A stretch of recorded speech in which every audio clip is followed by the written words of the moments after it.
जनवरी महीने की कड़ाके की ठंड ने पूरे शहर को अपनी चादर में लपेट लिया था। जनवरी की रात जब हवा में बर्फ की तरह चुभन थी, गलियों में सन्नाटा था, लेकिन घंटा नगर मोहल्ला कुछ अलग ही था।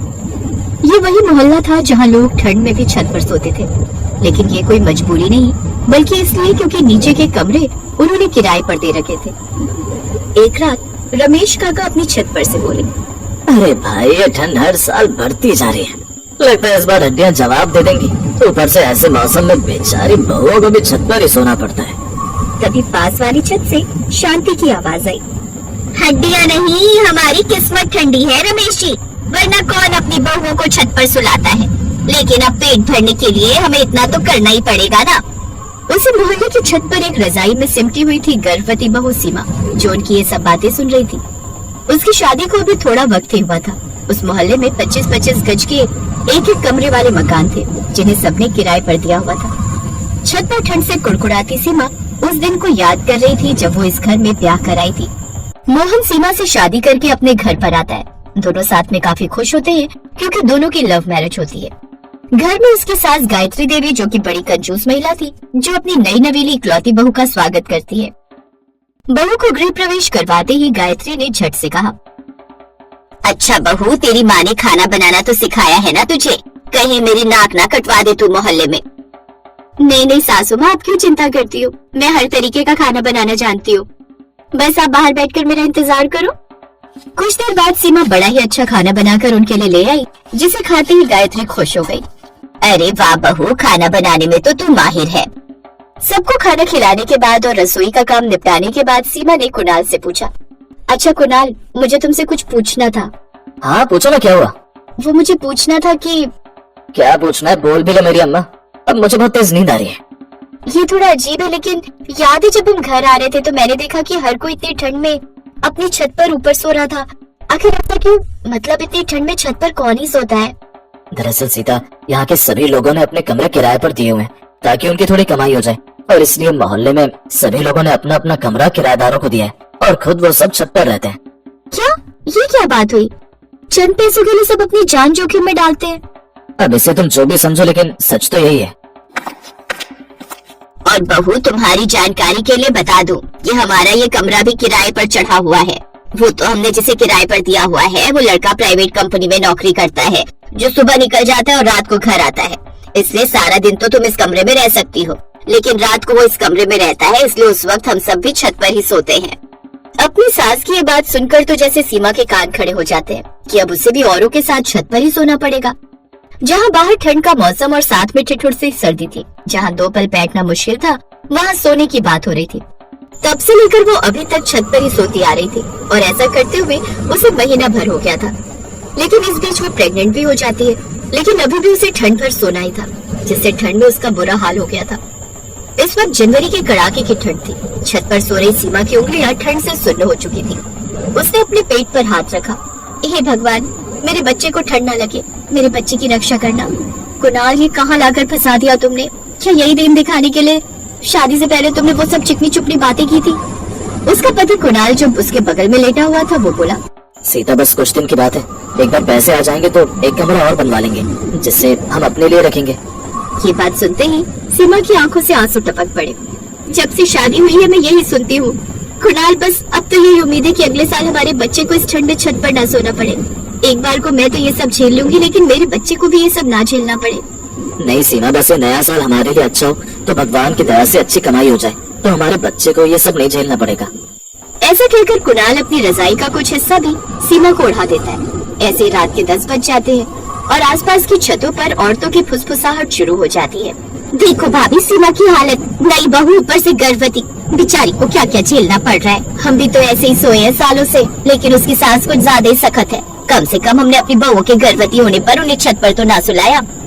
अगर बहू को कुछ हो गया ना तो पूरा मोहल्ला गवाह बनेगा। मैंने तो पहले समझाया था गायत्री को कि बहू पेट से है तो अपना कमरा किराए पर ना दे, लेकिन वो अपने आगे कहाँ किसी की चलने देती है। आसपास की सभी औरतें छतों पर से ही आपस में बातें करने में लगी हुई थी। उस रात ठंड कुछ ज्यादा ही बेरहम थी। आधी रात को तेज हवा चलने लगी कि तभी अचानक से तेज हवा के कारण सीमा की छत के पास रखी अंगीठी उलट गई और कुछ ही देर में धुआं फैल गया। धुआं फैलने से सीमा को घबराहट होने लगी। अचानक से उसकी आंख खुली। कुणाल, कुणाल उठो, सांस नहीं आ रही। कुणाल, कुणाल। तभी कुणाल की आंख खुली। इधर पूरे मोहल्ले की छतों पर हड़कंप मच गया। अरे ऊपर धुआं क्यों है? ये क्या हुआ कुणाल की छत पर?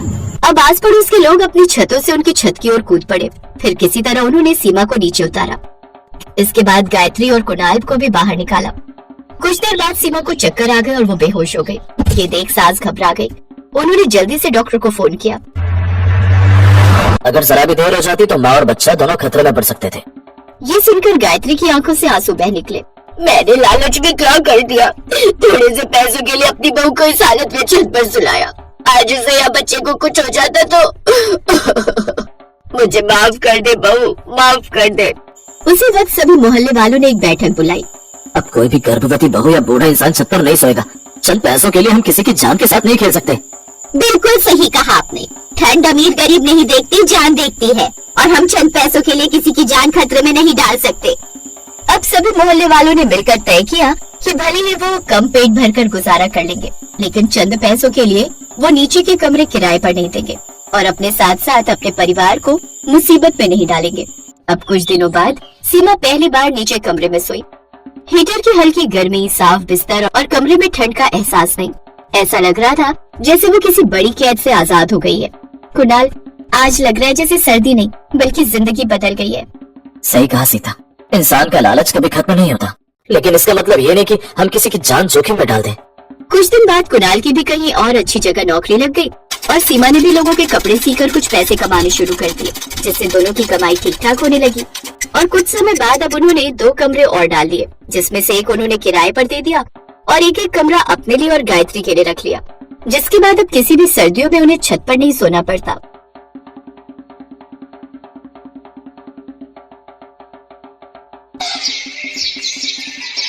आओ बहू, इस घर में तुम्हारा स्वागत है। ये कहकर अंजलि कलश गिराकर अंदर आती है, जहाँ उसकी सास उससे कुछ रस्में करवाती है।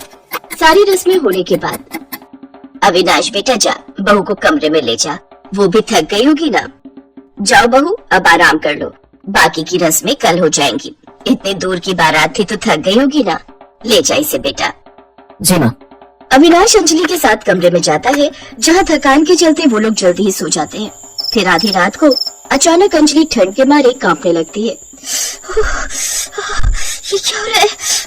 इस ठंड में तो मेरी कुल्फी जम जाएगी, लेकिन ये अचानक मुझे इतनी ठंड क्यों लग रही है? कहीं कोई खिड़की दरवाजा तो नहीं खुला? अंजलि उठकर सारे खिड़की दरवाजे देखती है तो वो बंद होते हैं। तभी उसकी नजर ऊपर लगे एसी पर जाती है, जो कि ऑन था। हे भगवान, ये ठंड के मौसम में एसी किसने चला दिया? क्या हुआ अंजलि, क्यों आधी रात को बड़बड़ा रही हो? चलो सो जाओ। अविनाश देखो तो, ना जाने किसने अपना ये एसी ऑन कर दिया है। ये तो मैंने ऑन किया। मुझे ठंड के मौसम में भी एसी चलाकर सोने की आदत है, और तुम भी ये आदत डाल लो। चलो अब सो जाओ। ठंड में कपकपाते हुए जैसे तैसे अंजलि सो जाती है। अगली सुबह गर्मा गर्म अदरक वाली चाय बनाकर वो अपने सास ससुर के कमरे में ले जाती है, जहाँ उसके सास ससुर भी एसी चलाकर सो रहे थे। लगता है इन सबका मानसिक संतुलन हिला हुआ है, जो इतनी ठंड में भी ये एसी चलाकर सोए पड़े हैं। अंजलि अपने सास ससुर को चाय देकर कांपते हुए उस कमरे से बाहर लौट आती है। कितना ठंडा कमरा कर रखा है। कुछ देर बाद अंजलि अपनी पहली रसोई बनाकर सबको परोसती है। सभी लोग सर्दियों के गर्म कपड़ों में लिपटे हुए होते हैं, जिन्हें देख अंजलि कहती है, अगर आप लोगों को इतनी ठंड लगती है तो रात को एसी चलाकर क्यों सोते हो? क्योंकि बहू, हम सबको पूरा साल एसी में सोने की आदत है। फिर चाहे गर्मी हो या सर्दी या बरसात का कोई और मौसम, बिना एसी के हम सो नहीं सकते। मेरा शक सही था, इन सब का ऊपर वाला माला खाली है। लगता है या तो ये सब खानदानी हिले हुए हैं या फिर नर्स के हाथ से पैदा होते हुए गिर गए होंगे। ऐसे कुछ दिन बीत जाते हैं। ठंड थी कि कम होने का नाम ही नहीं ले रही थी। बाहर लगातार कोहरा छाया हुआ था। धूप को निकले कई दिन जो हो गए थे। एक तो इस ठंड में मेरी कुल्फी जम गई है, ऊपर से इतने सारे बर्तन इकट्ठा हो गए। एक काम करती हूँ, अपनी ननद सुप्रिया को बोल देती हूँ मेरे साथ बर्तन धुलवाने में मेरी मदद करेगी। ये सोचकर वो अपनी ननद के कमरे में जाती है। सुप्रिया, आज गाजर का हलवा, पूरी, मटर पनीर, काफी पकवान बने थे तो कई सारे बर्तन हो गए। चलो ना, मेरी बर्तन धुलवाने में मदद कर दो। ना भाभी ना, इतनी ठंड में मैं तो पानी में हाथ नहीं डाल सकती। इतनी ठंड लग रही है तो फिर ये एसी चलाकर क्यों बैठी हो? ओफो, कितनी बार बताया आपको कि एसी के बिना हम नहीं रह सकते। अंजलि के ससुराल में सबको ठंड में भी एसी में रहने की आदत थी, लेकिन अगर वो गलती से किसी को भी काम के लिए बोल दे तो सभी ठंड के बहाने बना लेते थे। ना बहू ना, मुझसे ये सब्जी नहीं करती, देख नहीं रही कितनी ठंड है। मुझसे तो रजाई से भी हाथ बाहर नहीं निकाला जा रहा। अच्छा ला मुझे जरा एसी का रिमोट तो दे, एसी ऑन कर लूं। जी तो चाहता है आज की सब्जी में जहर मिलाकर इन सबको दे दूं। ठंड में एसी में पड़े रहना है, लेकिन काम के लिए बोलो तो सबको ठंड लगने लग जाती है। अब अंजलि खुद ही सारा दिन घर का काम करती रहती और रात को बिस्तर पर सोने जाओ तो एसी के कारण उसे ठीक से नींद नहीं आती। अविनाश जी आप ये एसी बंद कर दीजिए ना, मुझसे ये एसी की ठंड अब बर्दाश्त नहीं होती। कहाँ ठंडा है अंजलि, और तुमने ऑलरेडी 2 रजाई ले रखी है। मैं एक कंबल तुम्हें और दे देता हूँ, लेकिन एसी बंद करने के लिए मत बोलना। तुम तो दिन में भी आराम कर लोगी, लेकिन मुझे तो ऑफिस जाना ना, मुझे ऐसे नींद नहीं आएगी बिना एसी के। अंजलि का पति उसकी एक नहीं सुनता, जिसका नतीजा ये हुआ कि अगले दिन से अंजलि को ढेर सारी छींकें आने लगी। वो लगातार छींकें मारती जा रही थी। बस अब बहुत हुआ, अब और नहीं। अगर मैंने इन लोगों को सबक नहीं सिखाया तो मेरा भरी जवानी में ही राम नाम सत्य हो जाएगा। बड़ा शौक है ना इन लोगों को ठंड में भी एसी चलाकर सोने का। अब इन्हें बताती हूँ कि ठंड होती क्या है, लेकिन पहले खुद के लिए गर्मा गर्म अदरक वाली चाय बना लूं। अंजलि अदरक वाली चाय बनाकर पीती है, जिसके बाद सबको नाश्ता परोसती है। लेकिन ये क्या, आज तो नाश्ते में गर्मियों वाला नाश्ता था। वो सबके लिए नाश्ते में ठंडा ठंडा बनाना शेक, उसमें आइसक्रीम, कस्टर्ड और ठंडी बर्फ डालकर डाइनिंग टेबल पर रख देती है। भाभी ये जनवरी का ठंडा महीना चल रहा है, कोई गर्मियों का अप्रैल मई नहीं जो आप ये गर्मियों वाला नाश्ता ले आई। आप लोग जब इतनी ठंड में भी एसी चलाकर सो सकते हैं तो फिर ये ठंडा नाश्ता क्या चीज है। करिए नाश्ता, ठंड में आइसक्रीम डला शेक पीने का भी एक अपना ही अलग मजा है। उफ, ये ठंडा नाश्ता करके तो मेरे दांत ही बजने लगे। अभी तो देखते जाइए आगे आगे होता है क्या। फिर अगले दिन अंजलि सभी के सारे गर्म कपड़े एक साथ धो देती है, जिसके बाद ससुराल वालों के पास एक भी गर्म कपड़ा पहनने के लिए नहीं होता, जिसके चलते सब ठंड से ठिठुरते हुए कहते हैं, बहू मेरी एक भी गर्म शॉल और स्वेटर नहीं मिल रहा, मेरे सभी गर्म कपड़े कहाँ हैं? हाँ भाभी मेरी भी कोई सॉक्स, कैप या स्वेटर नहीं मिल रही है। मेरी अलमारी में भी मेरी लोई और गर्म टोपी नहीं है। अंजलि मेरी भी जैकेट, जीन्स कुछ भी नहीं है। अरे आप लोगों को ठंड कहाँ लगती है? जब आप लोग 8-9 डिग्री में भी एसी में सो सकते हैं तो फिर आपको ठंड कहाँ लगती होगी? उसकी बात का कोई जवाब न देकर वो सभी रजाई में बैठ जाते हैं। उधर अंजलि भी अपनी हरकतें जारी रखती है। वो घर का गीजर कनेक्शन भी काट देती है, जिससे अब सबको न चाहते हुए भी ठंडे पानी से ही नहाना पड़ता है। हे भगवान, ऑफिस के लिए लेट हो रहा है। ऐसा करता हूँ, अब जल्दी में ठंडे पानी से नहा लेता हूँ। अविनाश ठंडे पानी से ही नहा लेता है। मेरी तो समझ में नहीं आ रहा, सबका गीजर एक साथ कैसे खराब हो गया। ठंडा खाना खाने और ठंडे पानी से नहाने के कारण, साथ ही ठंडे एसी की हवा में सोने के कारण अब उन सबकी तबीयत काफी खराब रहने लगती है। अंजलि जल्दी से डॉक्टर को फोन करती है। इन सबकी बॉडी का टेम्परेचर तो काफी गिर चुका है। इन लोगों ने क्या कोई ठंडी चीज खाई थी? जल्दी से इन सबको अस्पताल में भर्ती करना होगा।